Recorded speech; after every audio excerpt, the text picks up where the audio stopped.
私たちにくださる神様の御言葉はピリピ2章1節から4節までの御言葉です。皆さんお立ちになってください。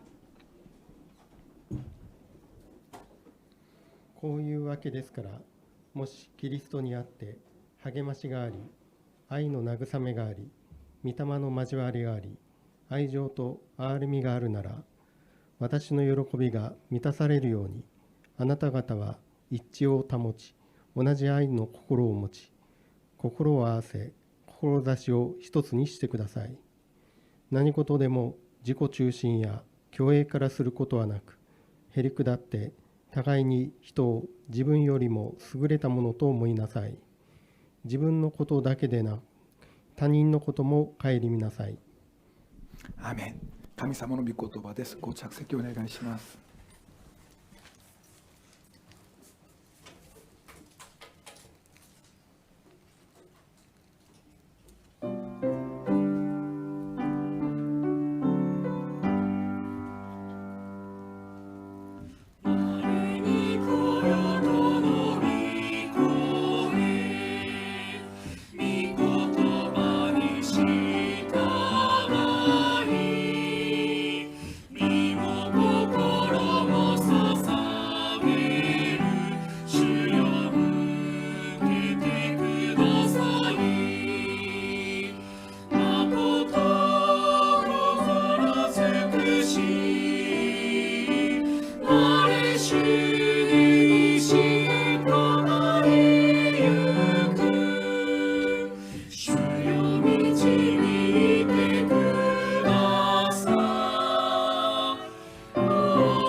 素晴らしい先生をくださった神様にまず感謝の拍手を、それとともにイ・ミョンホ先生主の愛を持って拍手で歓迎したいと思います。はい、ハレルヤ。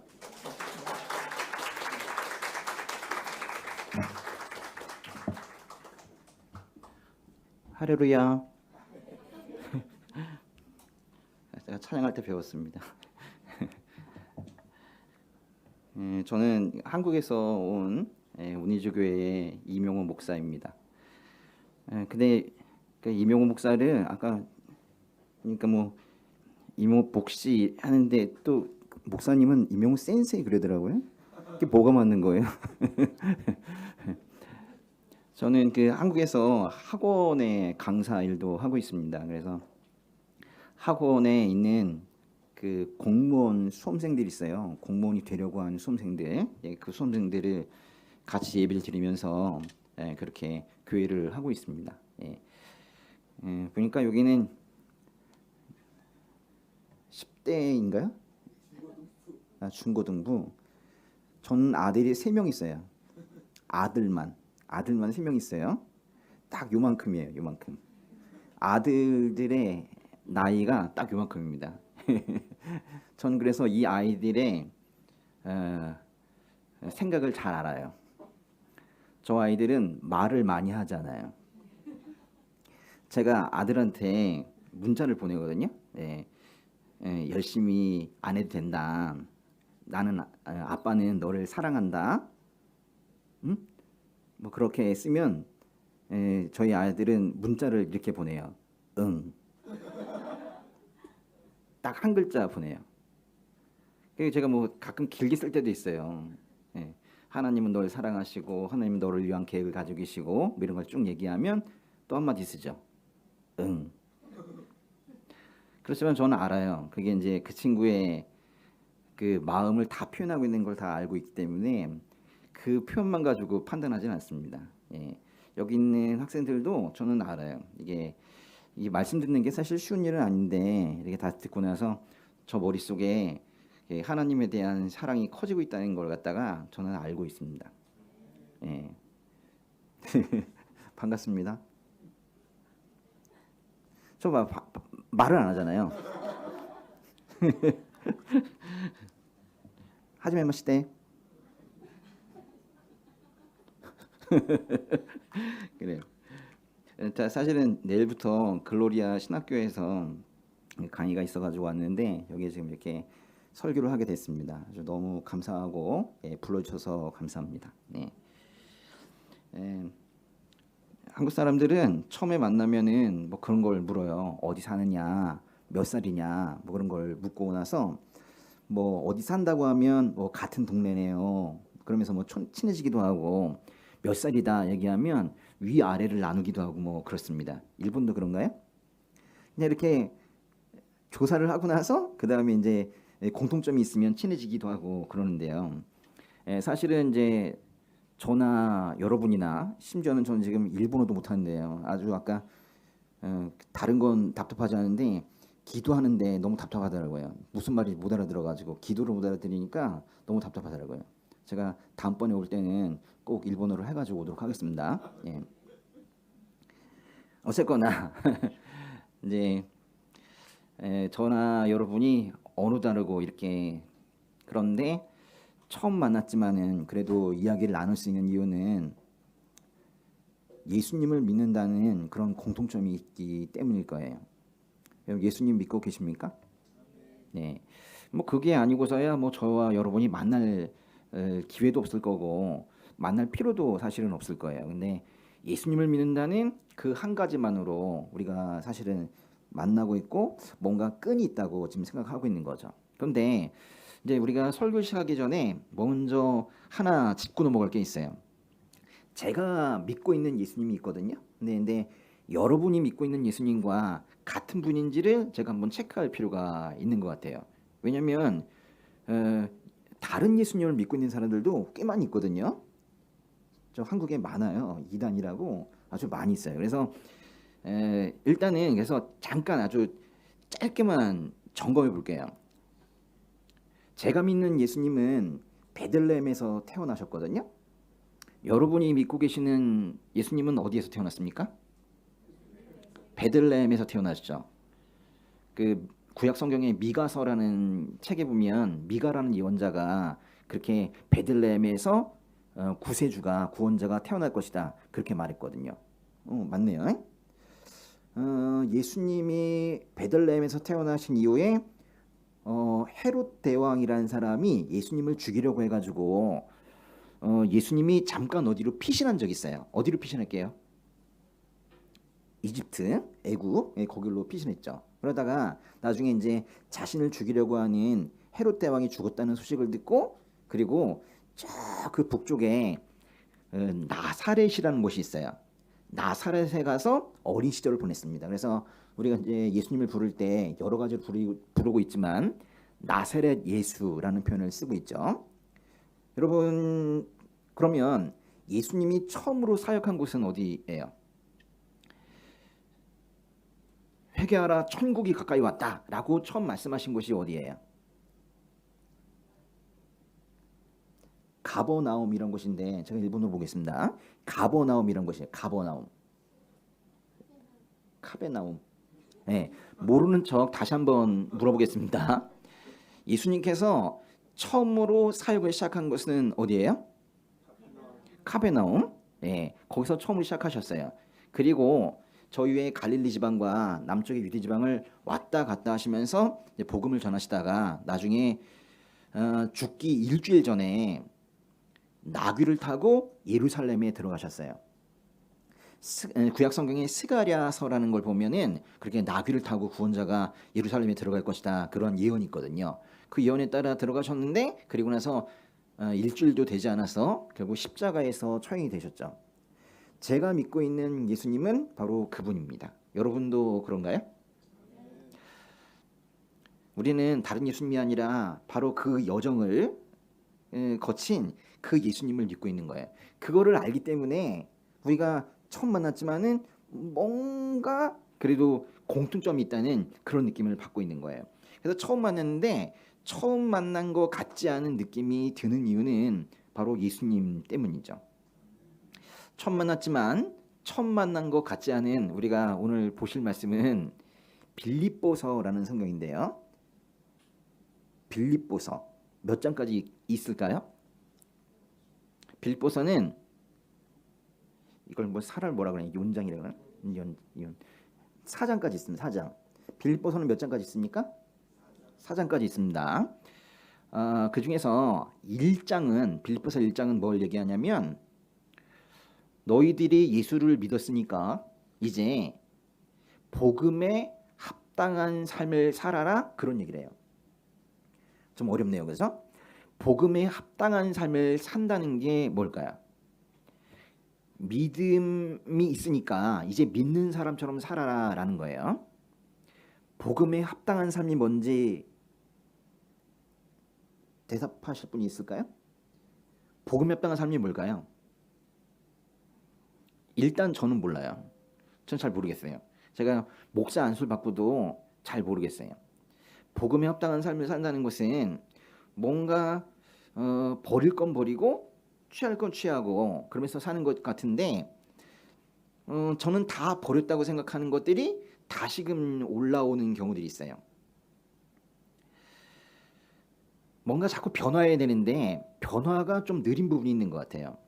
그래서 이 복음에 합당한 삶을 사는 것은 이거는 평생 이루어야 될 과제인 것 같아요. 예수님 가까이 갈 때까지 그 곁에 갈 때까지 우리가 계속 변화해야 되는 것 같아요. 그런데요 1장 끝에서 이렇게 말해요. 1장 29절인데요 한번 읽어볼까요? 기리씨도 읽어보세요. 저기 보면 고난이라는 표현이 있는데요 저게 무슨 말이냐면 그를 위해서 고난도 받게 하십니다. 이거는 그리스도인이 고난을 받게 되어 있다는 거예요. 고난이라는 거 뭐 질병의 고난도 있고 뭐 교통사고로 고난을 겪을 수도 있고 그리고 인간관계의 고난도 있고 여러 가지 고난이 있을 수 있는데 고난이라는 말이 유쾌한 단어는 아니지만은 예수를 믿는 사람은 반드시 고난을 받게 되어 있다. 그렇게 말하는 것이 성경이에요. 성경에서는 어떤 사람들은 고난을 당하고 어떤 사람들은 고난을 당하지 않고 그렇게 말하지 않아요. 고난을 당할 수 있다라고 말하지 않고 예수 믿는 사람들은 고난을 당한다라고 말해요. 맞습니까? 고난이 없는 그리스도인은 없다는 거예요. 반드시 고난이 있다는 거예요. 예수 믿는 우리에게 고난이 반드시 있습니다. 이렇게 하면서 이제 빌립보서 1장이 끝나는 거예요. 그래서 빌립보서를 보다 보면 1장을 쭉 읽다가 예수 믿는 사람이라고 자꾸 얘기하니까 좋은데 마지막에 고난이 있다라고 끝나는 거예요. 그러니까 얼마나 사람들의 표정이 안 좋아지겠어요. 슬프죠. 그런데 2장을 딱 펴면 이렇게 나와요. 너 혼자 고난을 당하는 건 아니다. 고난은 혼자 감당하는 게 힘들기 때문에 고난을 같이 감당해낼 수 있도록, 고난을 이겨낼 수 있도록 이렇게 많은 사람들을 주셨다. 그걸 공동체라고 하는데요. 다른 말로 교가이, 교회라고 그래요. 교회가 생기는 이유는 여러 가지가 있지만은 교회는 고난을 같이 감당하기 위해서 교회를 주신 거예요. 그러니까 혼자 골방에서 힘들어하지 않으셔야 된다는 거예요. 그러니까 예수 믿는 사람들은 고난이 있을 때 혼자 이겨내야지 또는 혼자 울고 그렇게 하는 것이 아니라 옆에 있는 이 지체들과 함께 고난을 나누고 같이 고난을 극복해 가는 거예요. 믿음의 공동체, 그게 바로 교회입니다.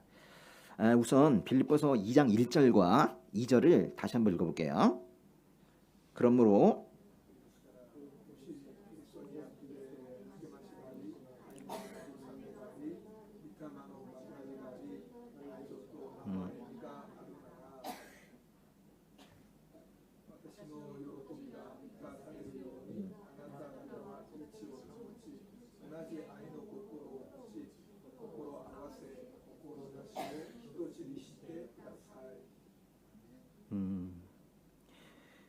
음, 2장 1절이 그러므로 그렇게 시작하고 있네요. 그죠?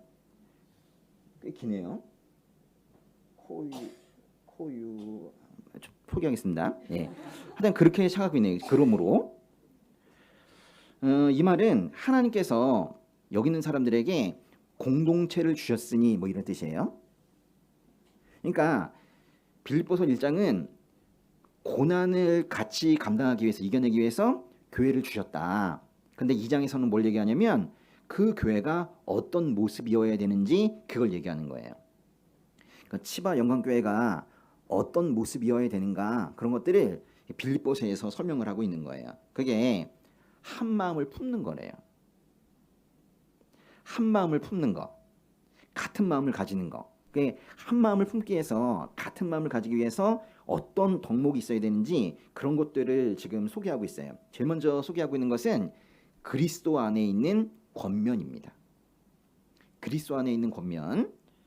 두 번째는 사랑의 위로, 아이노 나구사메, 사랑의 위로예요. 그리고 그 다음에는 성령의 교제예요. 그 다음은 긍휼과 자비래요. 뭐 다 쉽지 않은 말입니다. 근데 첫 번째 있는 그리스도 안에 있는 권면이라는 것은 예수 그리스도의 격려를 말하는 거예요. 예수님으로부터 격려를 받아봤어요? 예수님으로부터 직접 격려를 받아봤냐 이거예요.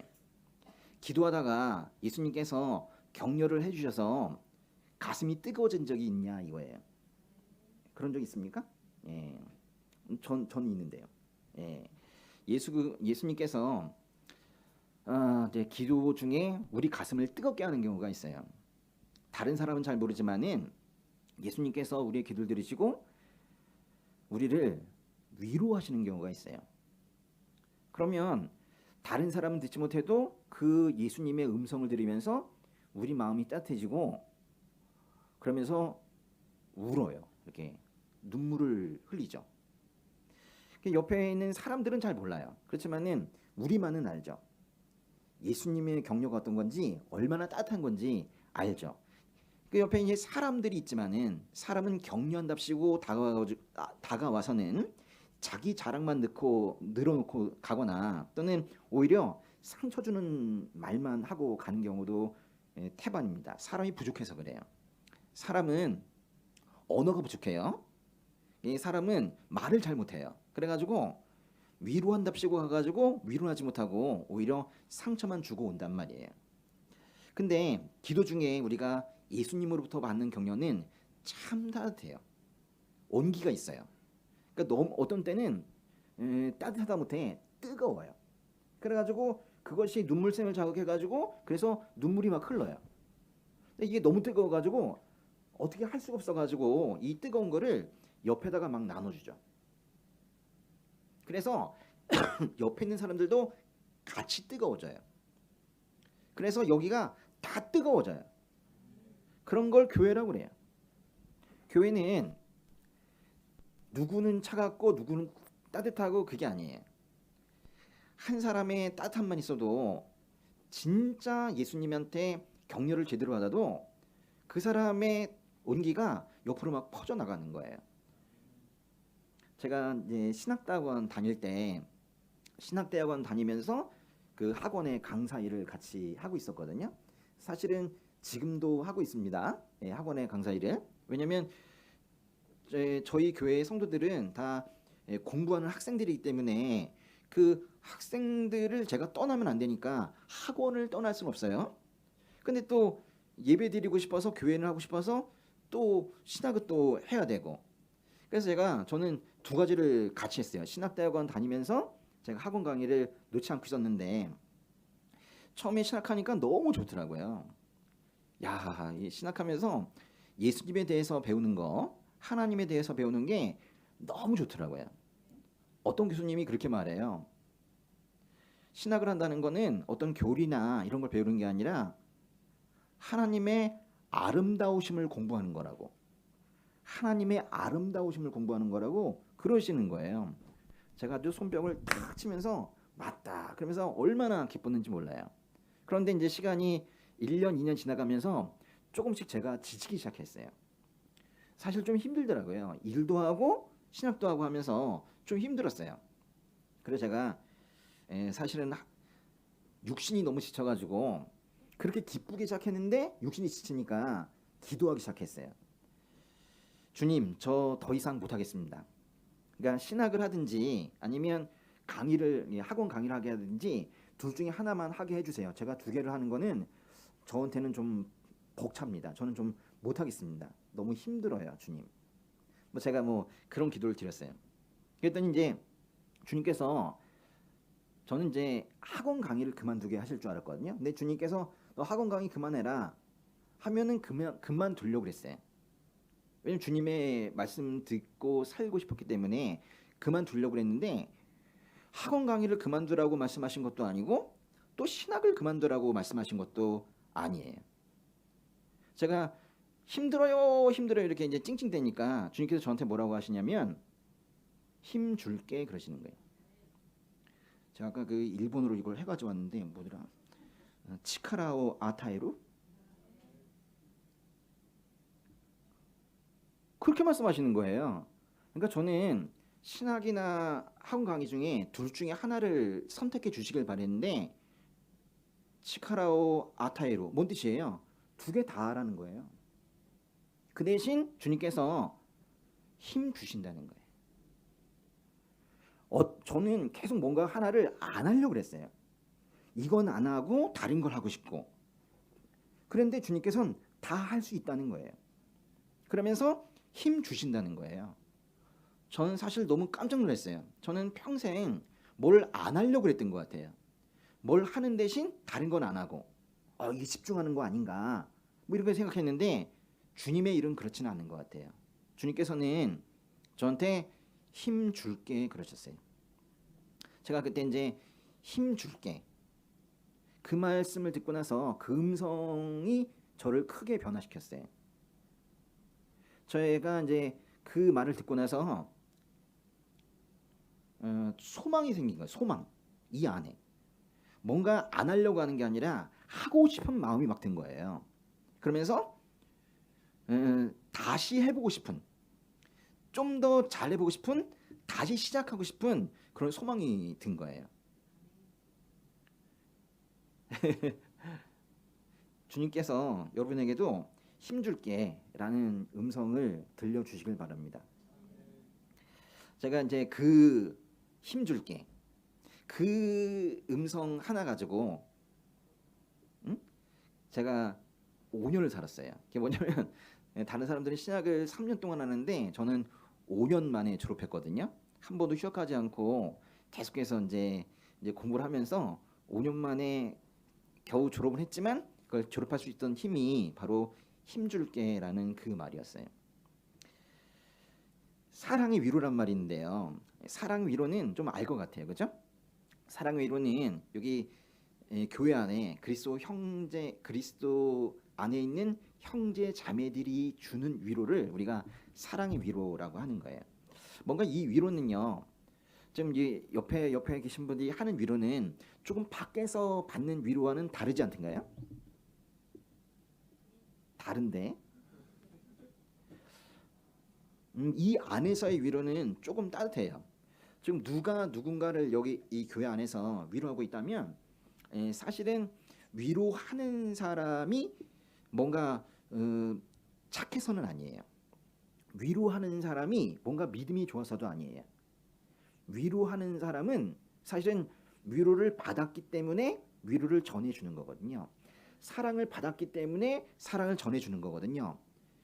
태양과 같은 발광체이신 하나님의 사랑을 받았기 때문에 우리가 달처럼 그것을 받아가지고 비춰주는 거거든요. 우리는 그런 달과 같은 존재예요. 우리 안에는 사랑이 없습니다. 아세요? 우리 안에는 사랑이 없어요. 우리는 사랑의 통로가 될 뿐이에요. 그러니까 우리를 통해서 하나님의 사랑이 이 교회에 전해지고 있는 거죠. 그래서 이제 우리가 이 교회 안에서 위로를 받고 격려를 받을 때는 그래서 따뜻한 거예요. 왜냐하면 그 근원이 그 사람이 아니라 하나님이시기 때문에 그게 이제 따뜻하게 되는 거예요. 저희 교회는 이제 꼭 하는 의식이 있어요. 장례 예배할 때 뭐 제가 이제 설교하고 그리고 집례하고 이제 끝나고 나면 항상 그 고인이 된 그 가족들을 안아주는 거를 하거든요. 그러니까 뭐 공식이 순서는 아니지만은 항상 그렇게 해요. 네, 사실은 이제 언제부터 안아주기 시작했냐면 제가 이제 제 남동생이 하늘나라로 얼마 전에 갔어요. 근데 교회를 하고 나서 갔어요. 이게 좀 당황스럽긴 했는데 어쨌든 이제 그 남동생의 장례식에 온 그 사람들이 저를 안아주는 거예요. 근데 한 명 한 명 안아주고 가는데 얼마나 따뜻한지 몰라요. 근데 그게 사람 같지 않았어요. 그냥 주님께서 저를 위로하시는 것 같다는 그런 생각이 든 거예요. 그래서 제가 장례식을 할 때마다 오히려 이제 거꾸로 이제 답례도 해야 되니까 거꾸로 오히려 그 유가족들을 안아주고 있어요. 시간도 정하지 않아요. 어떤 사람들은 안아주세요라고 하면 가서 한참 안고 있어요. 떨어지지도 않고 한참 안고 있어. 근데 이제 그 한참 안고 있는 동안에 그 사람과 사람의 온기가 이렇게 전해지는 것 같아요. 서로 따뜻함을 공유하면서 그러면서 주님을 느끼고 있는 시간이 있어요.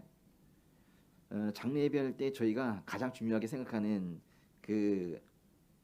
그게 바로 이렇게 안아주는 겁니다. 사실은 그렇게 슬픔을 같이 나누고 또는 고인이 된 그분의 어떤 부활을 위해서 같이 기도할 수 있는 사람들이 있다는 것 자체가 얼마나 든든한 일인지 몰라요.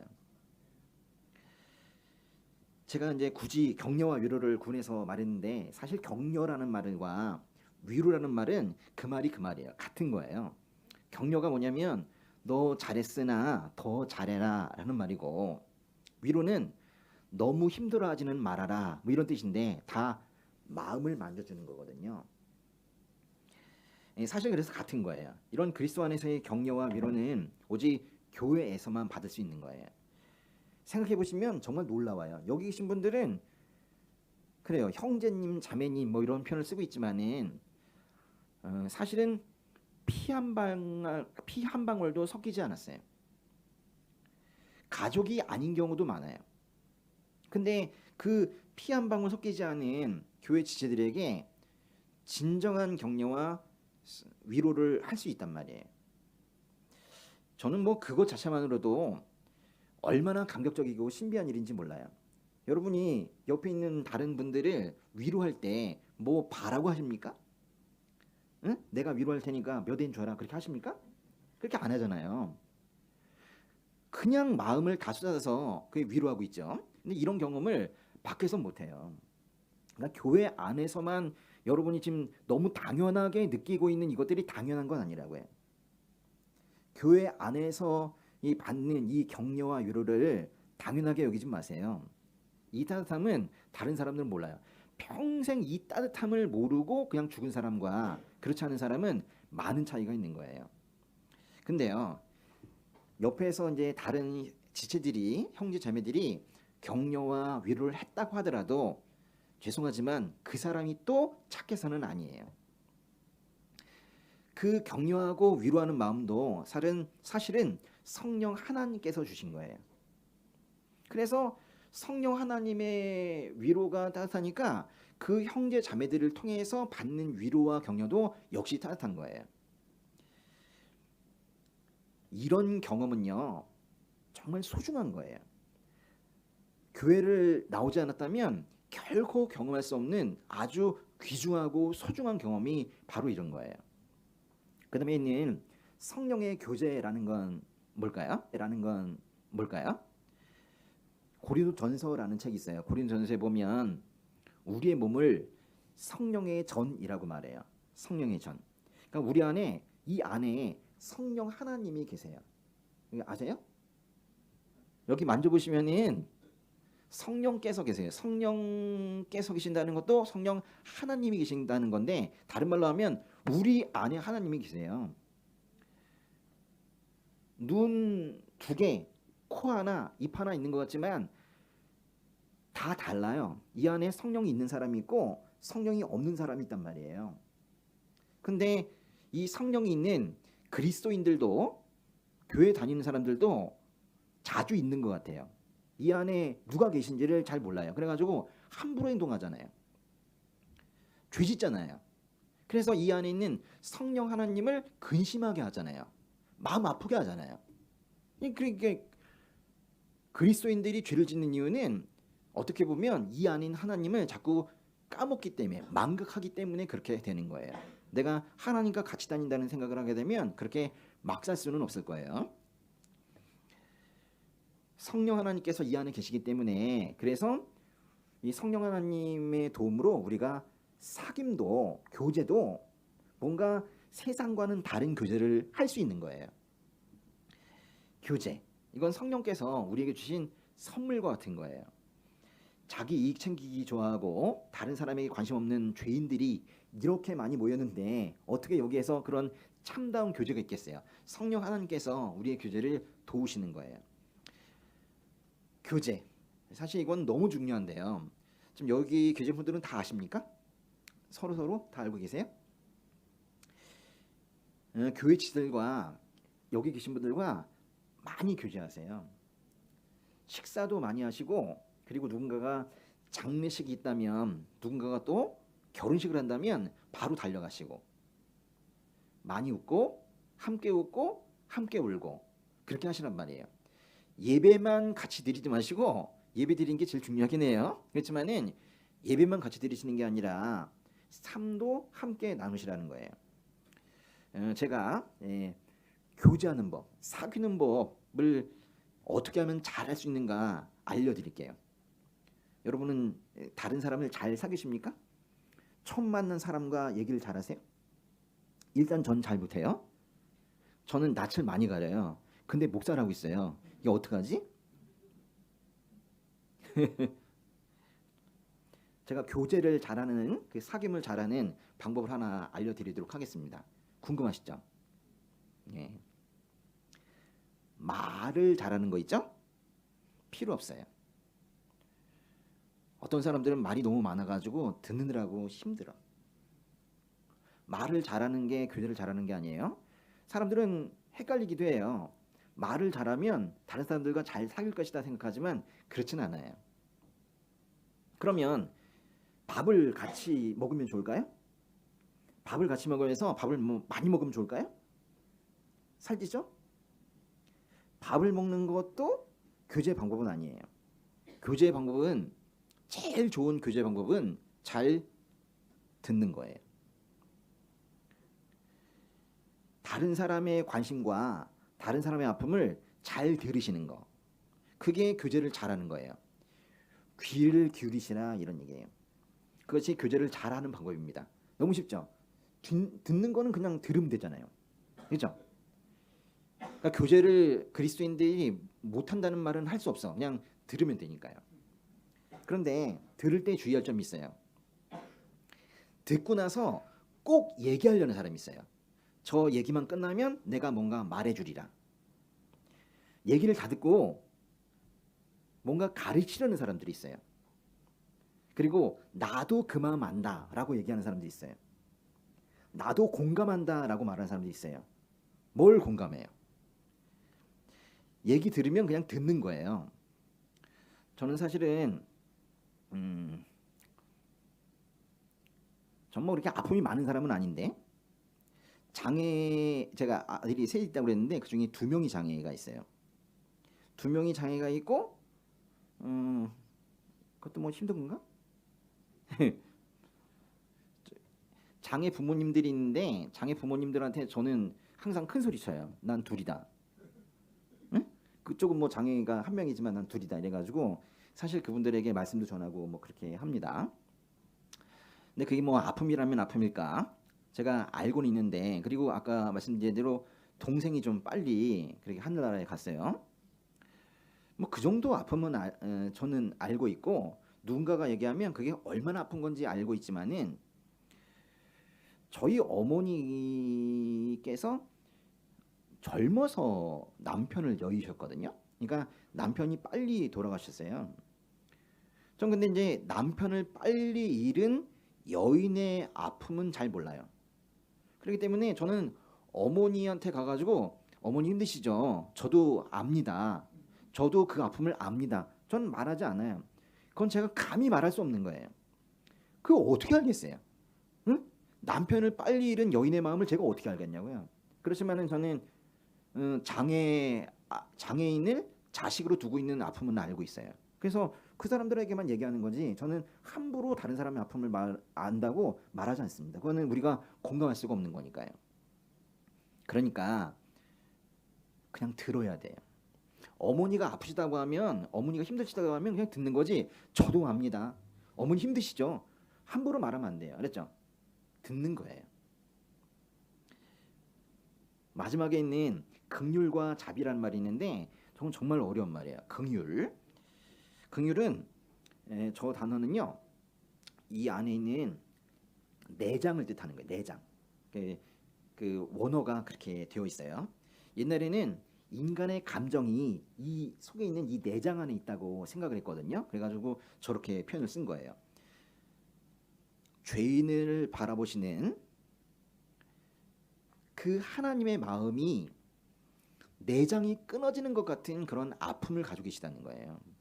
그래가지고 지금 이제 긍휼을 내장이라는 표현을 가지고 이제 긍휼이라고 표현한 건데요. 또 자비라는 표현이 있죠. 자비라는 말은 구약 성경에서 하나님의 성품을 드러내기 위해서 많이 쓰이는 표현입니다. 그 또 자비라는 단어는요. 또 어원이 여성의 자궁이에요. 그 여자분들이 그 아이를 가졌을 때 아이를 어떻게 대해요? 아이를 무조건적으로 대하죠. 무조건적으로 품고 무조건적으로 보호하고 무조건적으로 사랑하지 그 아이에게 어떤 조건을 달지는 않아요. 좀 어려웠는데 긍휼과 자비란 말은 결국 이런 거예요. 내가 긍휼과 자비를 베푼다는 것은 결국 다른 사람을 내 마음에 품는 거예요. 다른 말로 하면 다른 사람을 나처럼 보는 거예요. 다른 사람의 아픔을 내 아픔처럼, 다른 사람의 어려움을 내 어려움처럼 보는 거예요. 우리 교회에서 요즘에 얼마나 하고 있는지 모르겠는데 그 다른 사람의 기도 제목을 잘 모르는 경우가 많아요. 그러니까 다른 사람이 얼마나 힘든데도 와서 예배를 드리고 있는지 모르는 경우가 많단 말이에요. 교회는 하나님께서 원하시는 교회는 그런 아픔을 서로 나누라는 거예요. 그냥 예배만 드리고 빠이빠이 이러고 가는 게 아니라 여기 계신 분들이 서로 뭐 때문에 힘들고 뭐 때문에 힘들고 그런 걸 알아야 된다는 거예요. 1절 이제 여태까지 1절 설명한 건데 1절의 의미가 좀 다르게 좀 왔으면 좋겠습니다. 1절 다시 한번 읽어볼게요. 그러므로 励ましがあり、愛の慰めがあり、御霊の交わりがあり、愛情の憐れみがあるなら、 여기 보시면은 일본 성경에 못이라는 말이 있거든요. 못이 만약 이러지 만약. 그 영어 성경에도 보면 if 뭐 이렇게 돼 있어요. 그러니까 만약 뭐뭐 한다면 이런 뜻이에요. 그러면 이거는 여기 나오는 그리스도 안에 어떤 권면, 사랑의 위로, 또 성령의 교제, 긍휼이나 자비가 있다는 거예요, 없다는 거예요? 무엇이 뭐 그러면 있다는 거예요, 없다는 거예요? 뭐 있을 수도 있고 없을 수도 있는데 만약에 있다면 그런 뜻인데 이게 헬라어에서는 기리시아어에서는 완전히 다른 말이에요. 이거는 뭔 뜻이냐면 이거는 있다란 뜻이에요. 있다면이 아니라 있다란 뜻이에요. 그것도 아주 확실하게 있다 이런 뜻이에요. 이미 빌립보 교회에 아니 치바 영광교회 치바 에쿠보 교会 여기에 그런 성령의 규제도 사랑의 위로도 그리스도의 격려도 이미 다 있다는 거야. 이미 있다는 거라고요. 근데 왜 굳이 이렇게 응? 조건절로 이렇게 썼느냐? 마치 무슨 질문하듯이 이렇게 그리고 있는지 없는지 모르게 이렇게 썼느냐? 약간 이런 느낌이에요. 만약에 지금 이 빌립보서를 쓴 사람이 사도 바울이라는 사람인데 사도 바울이 만약에 치바 영광교회에 편지를 썼다고 해보세요. 그러니까 이렇게 말하는 거예요. 치바 에코 교회는 치바 에코 교회는 그리스도의 격려를 받고 그리스도 안에서 서로 격려하고 있습니까? 그렇죠. 요런 느낌을 주고 싶은 거예요. 또 치바 에코 교회는 사랑의 위로를 가지고 있습니까? 그렇죠. 치바 에코 교회에는 성령의 교제가 있습니까? 당연히 있죠. 치바 에코 교회에는 긍휼과 자비가 있습니까? 당연히 있습니다. 요런 느낌을 주고 싶은 거예요. 그러니까 당연히 이런 것들이 이미 있다는 거예요. 그래서 이렇게 성령의 교제 등 사랑의 위로가 있는 이 교회에서는 이게 당연히 있으니까 그러니까 2절도 가능하다라고 보는 거예요. 1절이 다 있으니까 2절도 가능하다는 거예요. 그래서 그러면서 자연스럽게 2절로 넘어갑니다. 2절 한번 다시 한번 읽어볼게요. 와타시노 해보세요. 喜びが満たされるようにあなた方は一致を保ち同じ愛の心を持ち心を合わせ志を一つにしてください。 이 교회에 이미 그리스도의 격려가 있고 사랑의 위로가 있고 성령의 교제가 있고 긍휼과 자비가 있으니까 이미 있으니까 마음을 같이 해서 같은 사랑을 가지고 뜻을 합하며 한 마음을 품을 수도 있겠다는 거예요. 그러나 바울은 그런 특혜들을 경험하는 것을 그치지 않고 완전히 이 교회가 하나가 되어라 그렇게 지금 말하고 있는 거예요. 영적인 연합을 하라는 거예요. 이거는요 뭔 뜻이냐면 어떤 현상을 보더라도 같은 관점으로 보라는 거예요. 어떤 결정을 내리고 행동할 때 같은 원칙을 가지고 사용하라는 거예요. 한 마음, 같은 마음 그걸 가지라는 거예요. 만약에 교회 수련회를 가잖아요. 그러면 마음을 모아서 한 마음으로 장소를 찾아보는 거예요. 누가 집산수나 세를 받는다고 하면 그것도 마치 내가 안수받는 것처럼 마치 내가 세례를 받는 것처럼 같은 마음으로 기뻐하라는 거예요. 누가 만약에 다쳤대요. 아프대요. 그러면 내가 아픈 것처럼 기도해주고 가능하면 병원도 찾아가 보라는 거예요. 그렇게 하는 게 그게 바로 교회라는 거예요.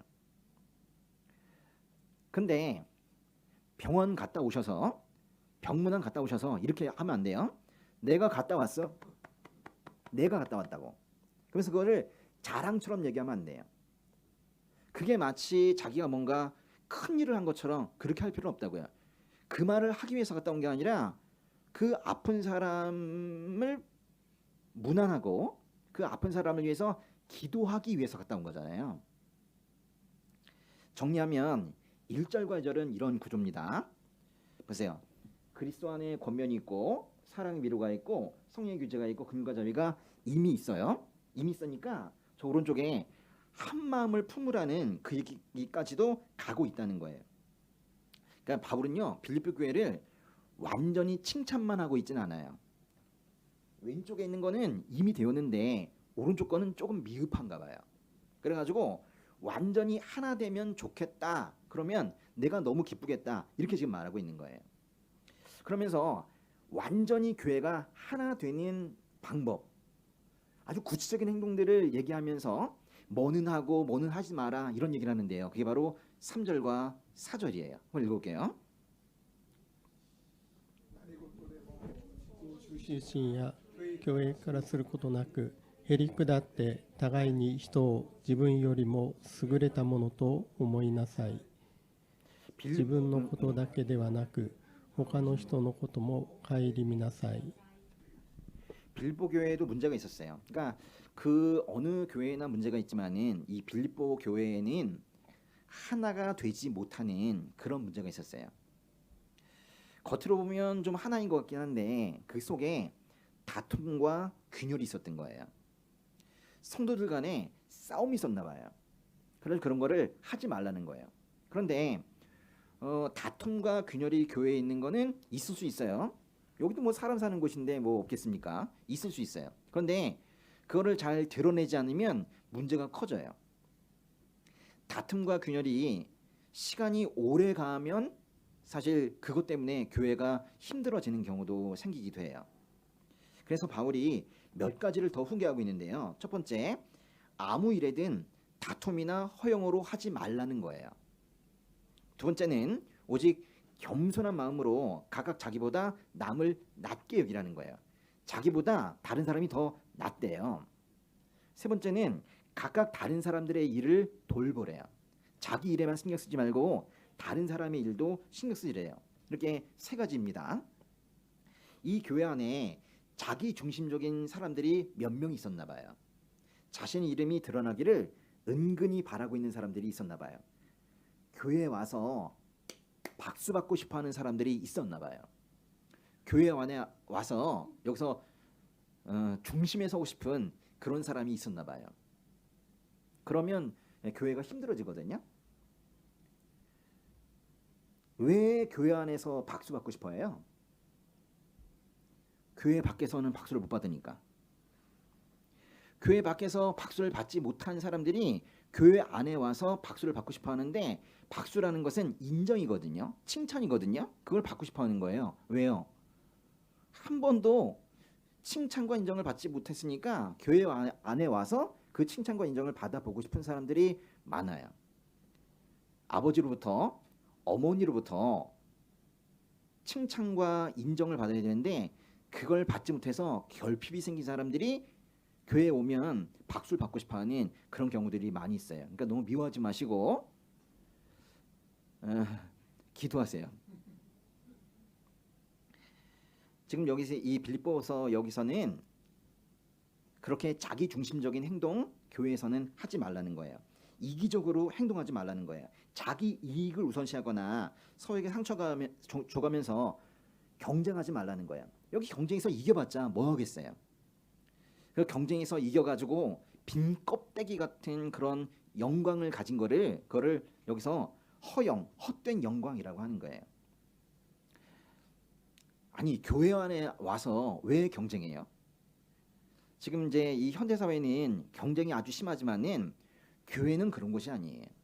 교회는 이 안에 경쟁이 전혀 없어야 돼요. 아무것도 없어야 돼요. 우리는요 이상하게도 경쟁해야 될 거에는 경쟁하지 않고 경쟁하지 말아야 될 건 경쟁하고 막 그래요.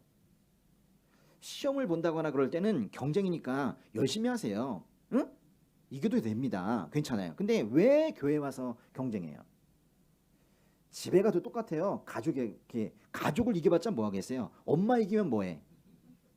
똑바로 다 들어 여기. 그죠? 엄마 이기면 뭐해요? 아빠를 이기면 뭐하냐고. 그렇잖아요. 가족을 이기면 뭐예요?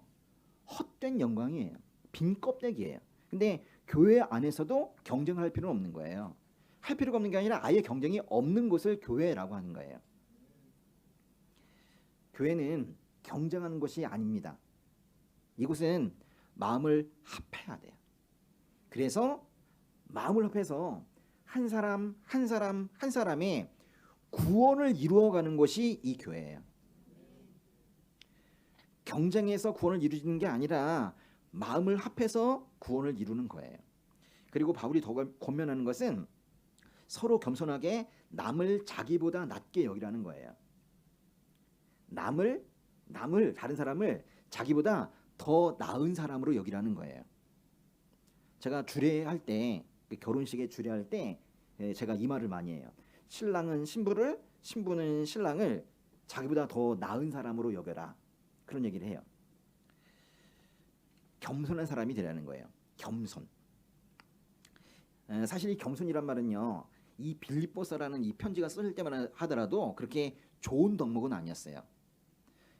당시에 이 편지가 써질 때 겸손이라는 말은 이런 거예요. 어쩔 수 없이 종이 주인에게 무릎 꿇는 것처럼 그렇게 어쩔 수 없이 하는 거를 우리가 겸손이라고 그랬어요. 근데 이제 이 땅에 기독교가, 즉 교회가 들어오면서 그 겸손이 중요한 덕목이 된 거예요. 여러분 겸손하세요? 저희 교회 이름은 온리지 교회인데 겸손해지는 교회 뭐 이런 뜻이에요. 하도 겸손하지 못하니까 겸손해지자라는 마음으로 그렇게 교회 이름을 지은 거예요. 바울은 그리고 또 빌립보 교인들에게 자기 일만 신경 쓰지 말고 다른 사람의 일도 신경 쓰래요. 성경이 명확하게 말하고 있는 게 있어요. 자기 일에만 신경 쓰는 거 있죠. 나 와다시 응? 그렇게만 얘기하는 걸 뭐라고 하냐면 죄라고 그래요. 죄.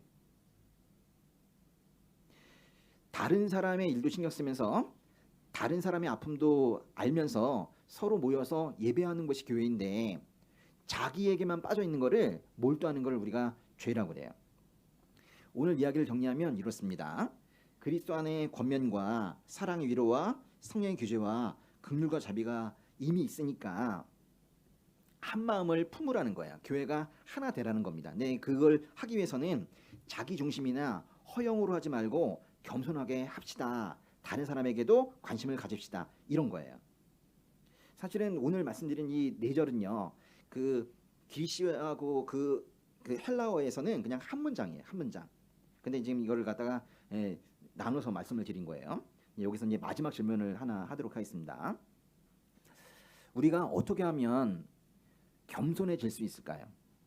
우리 정말로 교만해지지 않고 겸손한 사람이 되고 싶은데 어떻게 하면 겸손해질 수 있을까요? 어떻게 하면 될까요? 응? 나를 그것도 이 방식 중에 하나죠, 그렇죠? 다른 사람을 나보다 낮게 여기는 거, 그것도 좋은 방법이에요. 말을 또 곱게 할 필요도 있을 거예요, 그죠? 예? 먹상해, 먹식, 예, 쌩쌩 이러지 말고, 그죠? 뭐 이렇게 고운 말을 쓰는 것도 괜찮을 것 같아요, 그죠? 자기를 이렇게 낮추는 거, 뭐 이런 것들도 할 필요가 있을 것 같고. 그런데요, 제가 저도 이제 교회를 개척하고 이제 8년 정도 됐거든요. 근데 제가 이제 계속 생각하는 게 뭐냐면 저는 겸손해지지 못하는 것 같아요. 진짜 힘들어요. 제가 세상에서 제일 힘들어하는 거 두 가지가 사랑과 겸손이에요. 가족도 사랑하지 못하고 성도들도 사랑하지 못하고 저 스스로 보면 겸손해지지 못하고 계속 그런 것 같아요. 너무 어려워요. 근데 겸손한 분이 계신 거예요. 자기를 비워서 종의 형체를 가지신 분이 계신 거예요. 누구예요? 예수님이 성경에 보면 겸손한 분이래요. 그리스도인이 겸손해지는 유일한 방법은 예수님을 바라보는 겁니다. 예수님을 보는 거예요. 그게 바로 우리가 겸손해지는 유일한 방법이 바로 예수님을 보는 거예요. 예수님을 계속 보고 있으면은 다른 사람처럼 살 수는 없어요. 그리고 교만해질 수 없어요. 예수님을 계속 보고 있으면 사람이 겸손해져요. 그러니까 교회를 교회답게 완성시켜 주는 것은 예수님의 마음밖에 없어요. 그러니까 그리스도 안에서만 참된 겸손이 발견이 되는 거예요. 그런데요, 말은 좋은데 이게 진짜 어려운 말이에요. 예수님을 바라본다는 게 뭐냐고요. 예수님을 바라보는 게 어떻게 하는 거예요? 이거 보는 겁니까? 어떻게 해야지 예수님을 바라보는 거예요? 그럼 겸손해질 수 있어요. 근데 우리가 사실 예수님을 바라보는 거 할 수 있어요. 어떻게 하시면 되냐면 바로 성경 말씀을 묵상하시는 거예요. 이 성경 말씀 중에서도 마태복음, 마가복음, 누가복음, 요한복음, 그리고 그 뒤에 있는 서신서, 편지들, 그런 것들을 계속 읽으시면서 그 말씀을 묵상하시는 거예요. 그러면 그 묵상을 통해서 여러분이 가슴 안에, 마음판에 여기에 예수 그리스도의 형상이 그려지거든요. 각자 조금씩은 다르겠지만은 계속 말씀을 가까이 하시면 이 안에 예수님은 이런 분이시구나라는 그 형상이 그려지거든요. 그걸 보시는 거예요. 그 마음에 그려진 예수 그리스도의 형상, 말씀을 통해서 그려진 예수 그리스도, 자기가 마음대로 만든 게 아니라 말씀을 통해서 확실하게 그려진 그 예수님의 형상을 계속 바라보는 거, 그게 바로 예수 그리스도를 바라보는 거예요. 근데 주의할 점이 있어요. 뭐냐면 이 안에 계시는 예수님을 바라봐야 되는데 예수님만 바라봐야 돼요. 자꾸 딴 데를 보면 안 돼요. 다 무너져요. 근데 우리는 여긴 잘 안 보고 자꾸 딴 데만 많이 봐요. 그래서 문제예요. 근데 여기만 계속 보면 사람이 겸손해지는 건 확실해요. 왜냐면 겸손한 그분을만 바라보면 당연히 그분을 따라가게 되어 있거든요. 저는 이 교회 치바에코 끼오카이 이 교회의 성도님들이 이런 칭찬을 받았으면 좋겠어요. 하나님 앞에서 겸손하다. 또 사람들 앞에서 겸손하다. 하나님과 사람들 앞에서 겸손하다는 칭찬을 받았으면 좋겠어요. 여기 뭐 전도하러 이렇게 나가신다고 그러더라고요. 예, 여기 신사도 많고 한데, 그렇죠? 근데 이제 전도해서 사람들이 오는 거 괜찮아요. 좋아요. 근데 더 중요한 건 뭐냐면 아무것도 안 해도 사람들이 와야 돼요. 겸손해진 여러분들이 교회만 있는 게 아니라 사회에 나가서 생활을 하고 있기 때문에 여러분을 계속 보는 누군가가 있거든요. 그 사람들이 여러분의 겸손을 보면서 궁금해야 돼요. 도대체 저 사람은 어디에 가 있길래 저렇게 사람이 변했는가? 치바에코 교회 그게 뭔데? 그러면서 궁금해야 돼요. 이 교회를 궁금해하고 그 사람들이 나도 한번 가볼까? 라는 말이 먼저 나오면 너무 좋겠어요. 사실 뭐 일본이 복음화가 많이 되어 있지 않다고 그런 말을 많이 하지만은 사실은 한번 폭죽 터듯이 터지면은 하나님이 일하시기 시작하면 금방 하세요. 전 그렇게 믿고 있습니다. 그렇죠, 목사님? 네. 근데 그 사람들에게는 아직까지는 하나님을 볼 수 있는 시각이 없어요. 그러니까 그 사람들이 보는 건 여러분밖에 없어요. 그러니까 여러분을 통해서 하나님을 보이는 거죠. 물론 여기 오면 그 다음부터는 이제 하나님과 직접 대면하게 되겠지만은 밖에 있는 사람들은 여러분을 통해서만 하나님을 보게 된단 말이에요. 그래서 우리가 반드시 갖춰야 되는 덕목이 바로 사랑과 겸손인 거예요. 그런 칭찬과 동시에 이 교회가 부흥했으면 좋겠습니다. 예. 왜 부흥했으면 좋겠을까요?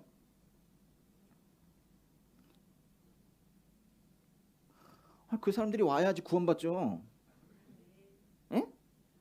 이 교회가 커지는 게 목적이 아니라, 그죠? 그 사람들이 와야지 구원을 받고 그 사람들이 영생을 누리게 되니까요. 교회의 목적이 뭡니까? 영생이죠. 네, 기도하겠습니다. 네. 아버지 하느님 감사합니다. 우리 치바 영광교회 이 목사님과 성도님들의 그 삶과 인생에 또 사역에 깊이 관여하셔서 그 모든 일들이 근본적인 변화를 갖게 되기 원합니다. 그래서 이 지역사회에 있는 이 많은 사람들이 치바 영광교회 이 성도님들을 보고 이 교회로 달려올 수 있는 놀라운 역사를 만들어 주시기를 원합니다. 아버지 도와주시옵소서. 예수님의 이름으로 기도드렸습니다.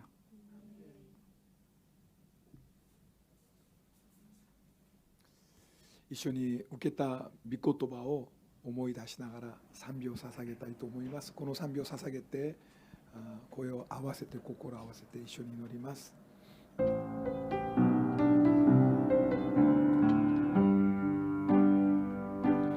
我が内に良いものは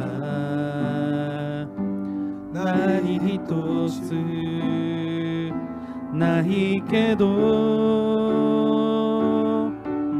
私のすべて主に捧げます。作り変えて主よ、あなたの愛で我が内に良いものは